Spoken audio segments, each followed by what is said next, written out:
Good, happy Tuesday morning. It is Tuesday, July 12th, 2022. I'm Riley King. Welcome to the morning news update right here on the Riley King Radio Network. Let's get started right now. First up, man accused of hitting 3 women with car after police called to report of fight. Let's take a listen to that video from WMUR News 9. Hi, I'm former Governor John Lynn. And I'm Alex Ray from the Common Man Restaurant. As the war in Ukraine rages on, the plight of refugees is... Well, that's right, guys. Police say the 24-year-old man hit 3 people when police responded to a fight over the weekend. Those 3 victims are in the hospital, and that suspect is behind bars tonight. I woke up, I heard people screaming, saying their guy was running down the alleyway. This was really chaotic and stressful and sad. Neighbors remember a chaotic scene early Sunday morning. Police say they were responding to a fight with about 20 people on Dubuque Street. When they arrived, they say 24-year-old David Hamilton got into a car, put it in reverse before hitting and running over 3 people. A police officer had been calling to him to stop, and he didn't do so, and he took off. Police say he crashed the car on Wayne Street, right near Thomas Eaton's house, before he jumped out and ran away. There's a lot of cops out here. I just saw the cops running around like crazy looking for the guy. Hamilton going before a judge today, the prosecution arguing for preventative detention, while Hamilton's defense asked the judge to release him on house arrest.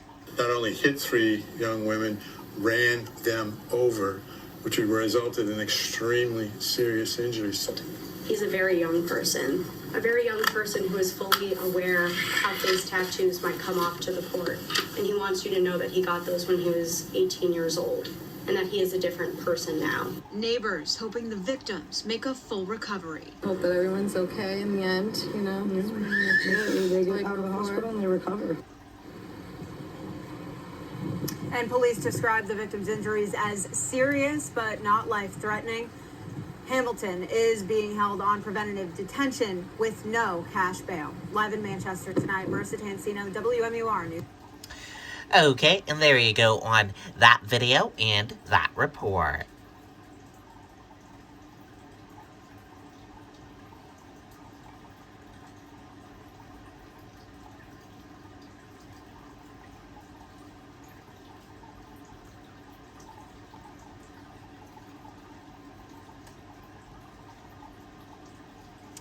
Okay, having a little technical difficulty here for the next report. Okay, looks like we're not gonna have it. Give me 1 minute. Let me try this. Hopefully we can have our next report. Hold on. Sorry about the technical difficulties.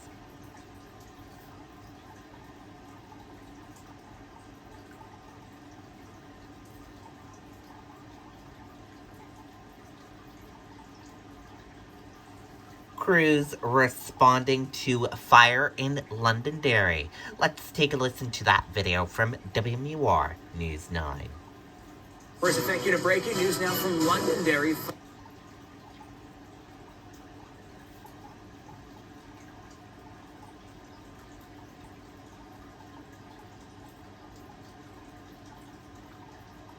First, thank you to breaking news now from Londonderry. Okay, looks like we're having a little technical difficulties. Sorry about this.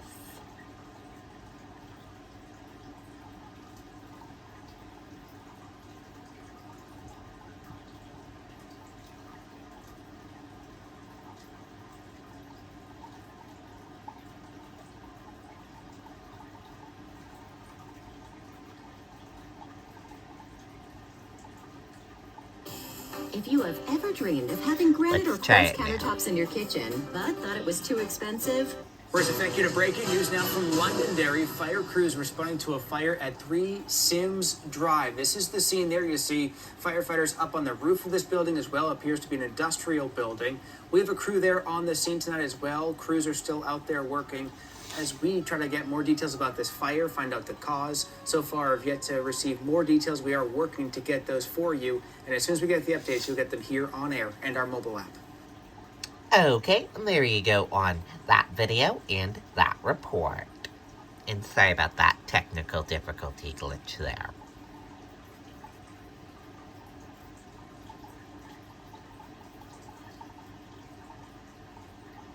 Community comes together to support children after Alstead shooting deaths.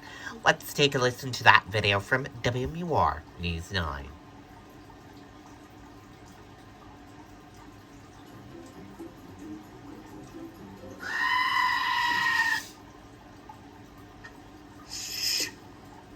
Jackpot alert. Okay, we'll get a ticket. How did you get in here? The small and quiet town of Alstead hit with tragedy. 42-year-old Alicia Lawler shot and killed by her husband Stephen, who then committed suicide. Shocked, very shocked. I think anybody that heard what happened was shocked. Now this tight-knit community is coming together to help 2 young people who have been affected. They've, lost everything right now. Megan Chase is close with the family and helped start the first GoFundMe page that has raised nearly $6,000 in 24 hours. We're just trying to ease all the some of the financial burdens from their, living with their grandparents. A second GoFundMe page was started by the organization The Odd Fellows, raising close to $4,000 to help pay for the future education of the 2. It means everything. And it's really an overwhelming happiness. I think it's very important. It's, kind of a tragic thing to happen, and, they kind of need it. The support being felt by those who've been affected the most. The community just pulls together, and people that you don't even know pull together. And it really gives me faith in this world again. Now, if you would like to donate to either one of these GoFundMe pages, you can find the links on our website and on our mobile app. And there have also been 2 very generous anonymous donations of $1,000. Live in Alstead, Troy Lynch, WMUR News 9. Okay, and there you go on that video and that report. Opioid overdoses trending higher than last year in parts of New Hampshire. Let's take a listen to that video from WMUR News 9.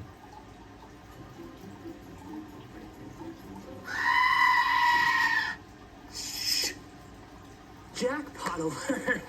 Okay, we'll get a ticket. How did you get in here?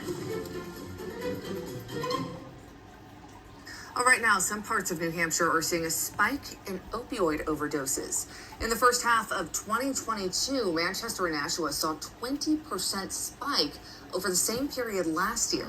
American Medical Response is projecting more than 100 deaths in the 2 cities this year, a number not seen since the start of the opioid crisis. One of the things that we're seeing, which is most disturbing, is that opioids are now being found in things like cocaine and marijuana, where people are unsuspectingly using them and then being rendered unconscious. Now, AMR says Narcan is widely available, and almost a third of the time they respond to overdoses, someone has already administered it. Okay, and there you go on that video and that report. New Hampshire health officials report 2 new COVID-19 deaths over the weekend. Let's take a listen to that video from WMUR News 9. We need Maggie Hassan to keep fighting to lower costs for families. She worked with Republicans and Democrats to ban surprise medical bills. Now Maggie Hassan's taking on the big drug companies to give Medicare the power to negotiate lower drug prices. The state's recording 589 new COVID-19 cases from the past 3 days, 262 of which were from Friday alone. Our 7-day average is now at 210. That's down 10 from Friday. There are 90 COVID-positive hospitalizations. 22 are receiving COVID-specific treatment. There are also 2 new deaths to report. Okay, and there you go on that video and that report. That does it for the morning news update right here on the Riley King Radio Network. Thank you for tuning in and listening. Have a great day, everyone, and goodbye.